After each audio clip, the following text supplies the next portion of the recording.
Salut à tous, c'est BizBiz. Alors aujourd'hui l'épisode 915 du Zappimage. Comme d'habitude, n'hésitez pas à installer l'application OneFootball pour suivre toute l'actualité du foot. Les liens sont en première ligne de description. Donc on va commencer avec la belle affiche hier soir. Donc c'était simplement un match amical, mais c'était quand même le remake de la finale de la Coupe du Monde 2014 entre l'équipe de l'Allemagne et l'équipe de l'Argentine. Donc score final 2 partout. Donc Gnabry et Havertz ont été buteurs côté allemand et Alario, un joueur que je connais pas, et Ocampos ont été buteurs côté argentin. Donc l'Argentine menait 2-0 et est parvenue à arracher le match nul. Donc j'ai regardé le match à la télé parce que c'était diffusé sur la chaîne 21, je l'avais dit hier en fin de vidéo, et c'est quand même un match plaisant à regarder. Mais bon voilà, le match nul est plutôt mérité pour les deux formations.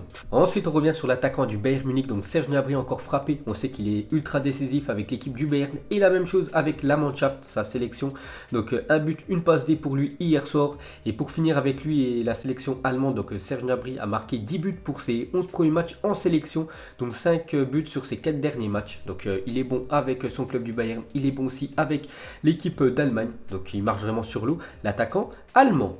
Ensuite, cette fois-ci, on va parler côté adverse, côté Argentine, et première sélection et premier but pour Lucas Ocampos avec l'Argentine. Donc c'est mérité. Donc il est rentré en cours de jeu, et à chaque fois qu'il rentre en cours de jeu, ou même à chaque fois qu'il est titulaire avec son club, ou que ce soit avec l'Argentine, il apporte sa grinta. Il lâche vraiment rien, Lucas Ocampos, et c'est mérité son but hier soir.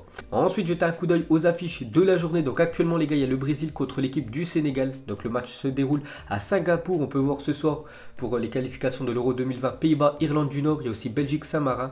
Et à 21h45, l'Algérie contre Congo. Je crois que c'est un match amical. Ensuite, on revient sur le match du Brésil actuellement contre le Sénégal, et on va parler de Neymar qui va rejoindre le club des Brésiliens avec 100 sélections, car actuellement il y a 99 sélections, et avec le match actuellement contre le Sénégal, normalement il est titulaire Neymar. Donc il aura 100 sélections avec le Brésil, donc il rejoint tous ces joueurs. Donc on peut voir que c'est toujours Cafu qui a le plus de sélections avec le Brésil, avec 142 sélections. Et pour finir avec Neymar, regardez ses stats, hein.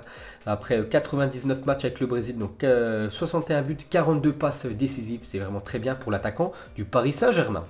Ensuite les gars, on revient en Europe, on va parler d'un joueur du Bayern Munich, donc c'est Thomas Müller, veut partir du Bayern Munich dès janvier selon Bild.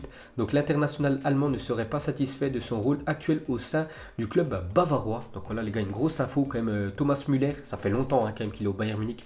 Donc il voudrait quitter le club dès janvier, parce qu'actuellement il est remplaçant. Donc il a fait une déclaration, il a dit cependant, il s'est passé des choses lors des 5 derniers matchs qui me rendent pas heureux. Si le coach ne me voit que comme un remplaçant, je vais devoir réfléchir, je suis trop ambitieux pour ça. Donc voilà, il veut jouer Thomas Müller actuellement, il est sur le banc, c'est pour ça qu'il veut quand même quitter l'équipe du Bayern.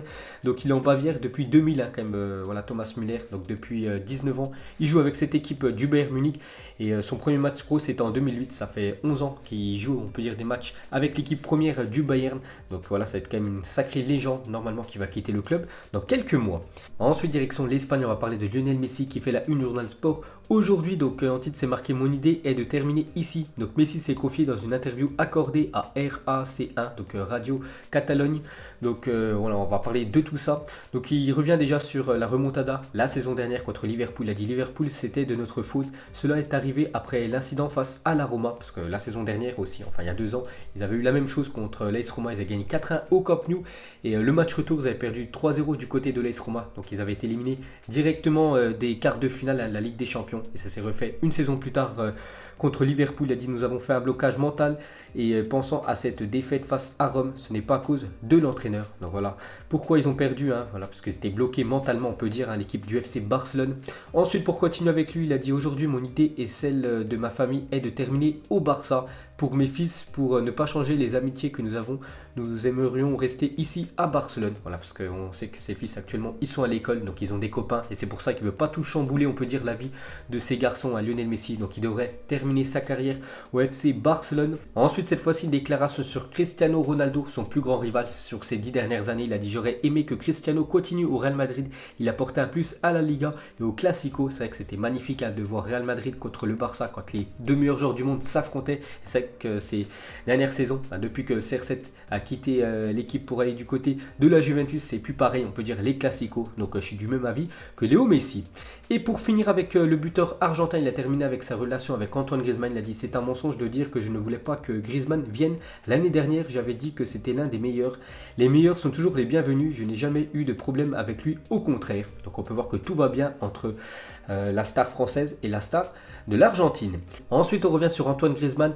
On va faire un petit bilan voilà, du début de saison de Antoine Griezmann depuis qu'il a signé au FC Barcelone. Donc des débuts contrastés donc avec le FC Barcelone. Donc déjà, il a joué 9 matchs sur 10 possibles, ce qui est plutôt pas mal. À 9 fois titulaire, Antoine Griezmann. Il y a juste le dernier match où il avait été remplaçant. C'était Dembélé qui avait pris sa place. Donc 3 buts, 2 passes décisives. Donc c'est plutôt moyen quand même comme bilan pour Antoine Griezmann du côté du FC Barcelone. On verra, ça ira mieux dans les prochains mois. Ensuite, à parler d'un autre Français au Barça, donc c'est Ousmane Dembélé. Donc officiel, Dembélé écope de 2 matchs de suspension et manquera le Classico le 26 octobre prochain contre l'équipe du Real Madrid.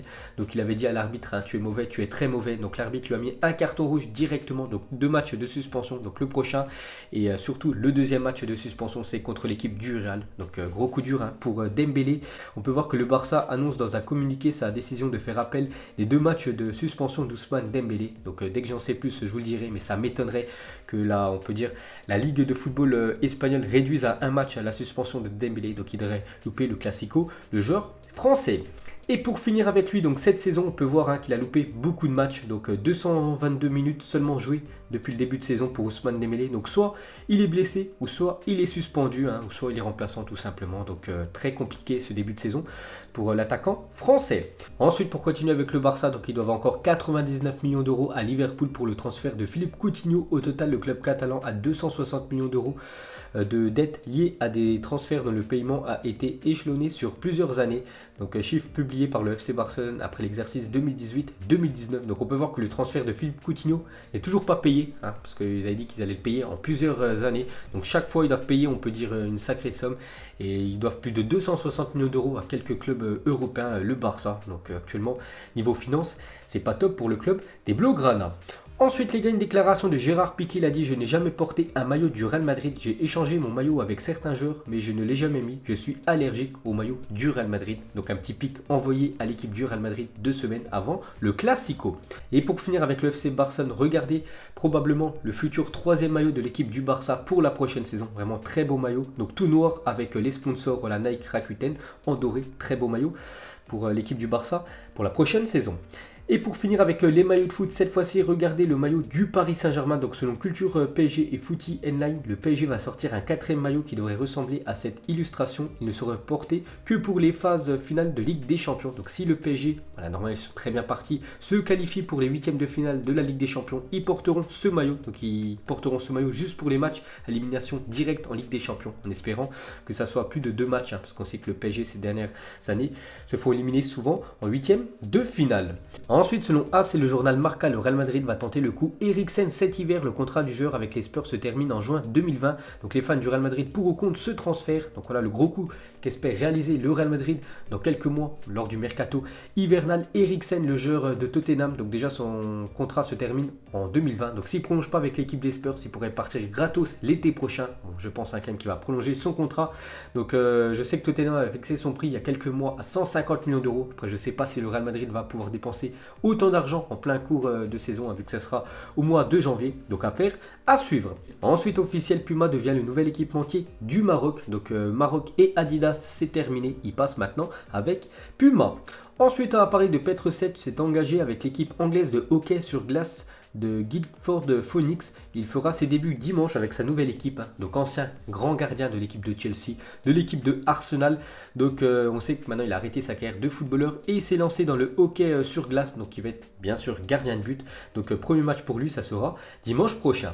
Ensuite, d'après ESPN, Edinson Cavani et Thiago Silva pourraient quitter le PSG libre à la fin de la saison. En cas de départ, Cavani souhaiterait rester en Europe mais n'exclut pas de rejoindre la MLS. La prolongation de contrat de Thiago Silva n'est pas une priorité. Donc deux joueurs emblématiques du PSG ces dernières années, hein, ça fait pas mal d'années quand même qui sont là, ces deux-là, je crois que ça fait plus de 5 ans pour les deux. Donc ils pourraient quitter le club parce que les deux sont en fin de contrat en juin 2020. Donc ça aussi, affaire à suivre. Ensuite, officiel, Ansu Fati n'est pas convoqué pour le mondial U17 avec l'Espagne. Donc il sera apte à jouer le Classico contre l'équipe du Real Madrid le 26 octobre prochain, parce que le mondial U17 commence dans 2 semaines. Ensuite, à parler de Mohamed Salah, est élu homme de l'année au Moyen-Orient par le magazine GQ Magazine. On voit une petite info sur Mohamed Salah, encore un trophée pour lui. Ensuite, à parler de Giroud, a joué presque autant en sélection qu'en club cette saison. Donc 162 minutes avec l'équipe de France, donc 2 fois titulaire. Il a joué quasiment les 2 matchs en entier, Giroud, Giroud avec l'équipe de France début septembre et avec Chelsea 191 minutes. Et il pouvait jouer plus de 15 matchs. Hein. Il a disputé seulement 2 matchs en tant que titulaire Olivier Giroud. Mais voilà, Deschamps, normalement, demain, le mettra une fois de plus titulaire contre l'Islande.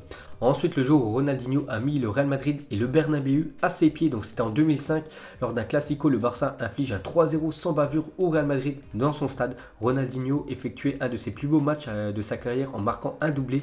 Lors de sa sortie, le public du Santiago Bernabéu se levait pour lui offrir une ovation en l'applaudissant. C'est très rare voilà, que les supporters du Real Madrid applaudissent un joueur qui sort côté FC Barcelone. Donc c'est quand même une légende. Donc vous imaginez, c'est comme si le stade Vélodrome rendait hommage à Neymar après un OM PSG et le Paris Saint-Germain s'imposait 3-0 du côté du stade Vélodrome. Donc ça c'est quasiment impossible, mais ça s'est fait en Espagne avec Ronaldinho et le public du Real Madrid. Et pour finir ce zappimage, donc une anecdote de Bafé Gomis et son agent lors de sa signature à l'Olympique de Marseille, il y a quelques années. Donc j'arrive dans les bureaux de la commanderie et il y a le président de l'OM, donc Giovanni Cicolunghi, donc ancien président de l'OM dans les années 2010, chargé de mon transfert. Il arrive, il salue mon agent en lui disant alors ça va, c'est toi qui vas nous marquer des buts, et mon agent lui répond en me montrant du doigt non c'est lui l'attaquant. Donc il savait même pas le président de Marseille c'était qui l'attaquant. Il a dit voilà tu vas marquer des buts à son agent. Donc voilà, décidément les présidents de l'OM ne connaissent pas grand chose au football. Donc une petite anecdote sur Bafé Gomis et l'OM. Donc voilà les gars, la fin de Zappimage 915. Donc si ça vous a plu, un petit like et je vous ferai l'épisode 916 demain. Donc moi je vous laisse et je vous dis à la prochaine. Comme d'habitude, ciao à tous.